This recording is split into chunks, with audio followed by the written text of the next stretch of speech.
बिस्मिल्लाहिर्रहमानिर्रहीम। खुश आमदीद परवीन के किचन में। आज हम बना रहे हैं चिकन खासा। उसके लिए ये हमने तकरीबन 3 पाव के आसपास हमने चिकन लिया। अब हम इसमें कुछ स्पाइसेस डालते हैं, जिसमें ये आधी चम्मच के करीब मिर्च डाली है, ये थोड़ा सा नमक,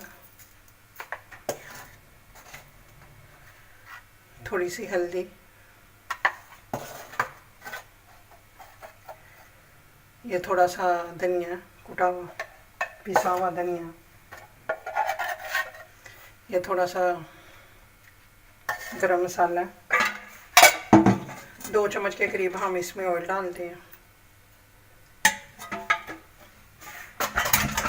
और इसको आधे घंटे मैरिनेट करके आधे घंटे के लिए रखते हैं। हम मिलते हैं आपको आधे घंटे बाद।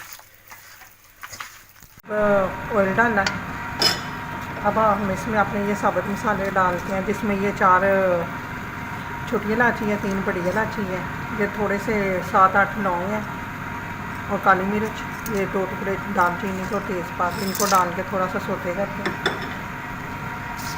हल्का सा ही करना है। एक बड़ा प्याज लिया, उसको ग्राइंड कर लिया, जब थोड़ा सा पानी डाल के इसको ग्राइंड कर लिया, ये डालते हैं और इसका पानी फिशो करते हैं। ये हमारे बड़ा एक टमाटर है, उसमें मैं ज़रा सा पानी डाल के मैंने इसको भी ग्राइंड किया। अब इसका पानी फिशर करते हैं, इसको भूनते हैं। इसी के साथ हम इसमें अपने ये खुश्क स्पाइसेस डाल देते हैं, जिसमें ये मिर्च है, नमक, हल्दी, सूखा धनिया और गरम मसाला, ये डाल के साथ ये भी भून जाएंगे। अब इनकी बुनाई करते हैं अच्छी तरह। भून चुका, अब हम इसमें ये थोम डालते हैं, 1 मिनट तक इसको भूनते हैं और 1 चम्मच, ये 2 चम्मच भर के हमने दही के डाले हैं। इसको भूनते हैं, अब ऑयल छोड़ने तक इसको भूनते हैं। इस तरह भुन चुका है। हमने ये आधा घंटा मैरिनेट किया हुआ जो चिकन था वो डालते हैं और साथ ही इसका ये सारा मसाला जो है ना वो डालते हैं और इसकी बुनाई करते हैं।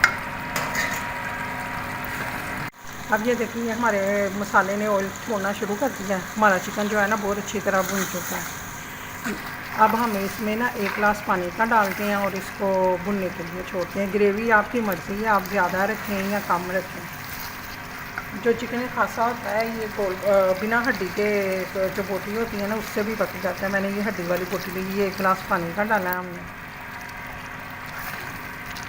और इसको तकरीबन 7-8 मिनट पकने के लिए छोड़ दें। 8 मिनट तक पकाते हैं। ये देखें ये हमारा चिकन खासा बन के तैयार हो चुका है। अब हम इसमें थोड़ा सा धुला हुआ धनिया डालते हैं। ग्रेवी आप लोग अपनी मर्ज़ी से रख सकते हैं, ज़्यादा कम। अगर चावलों के साथ खाना है तो फिर तो ग्रेवी वाला सालन रखना पड़ेगा। सूखा सालन आप बगैर ग्रेवी हल्की सी ग्रेवी के साथ आप रोटी और नान के साथ खा सकते हैं। ये देखिए ये हमारा सालन तैयार हो गया। अब मैं 5 मिनट इसको दम पे रखती हूँ और फिर डिश आउट करती हूँ। ये देखें ये हमारे सालन की शक्ल देखें कितनी प्यारी निकली है। अब हम इसको डिश आउट करते हैं। ये हमारा चिकन खासा बन के तैयार हो चुका है। आप रोटी के साथ लें, नान के साथ लें, चावलों के साथ लें। आपको हमारी वीडियो पसंद आती है लाइक करें, शेयर करें और हमारे चैनल को सब्सक्राइब करें। शुक्रिया।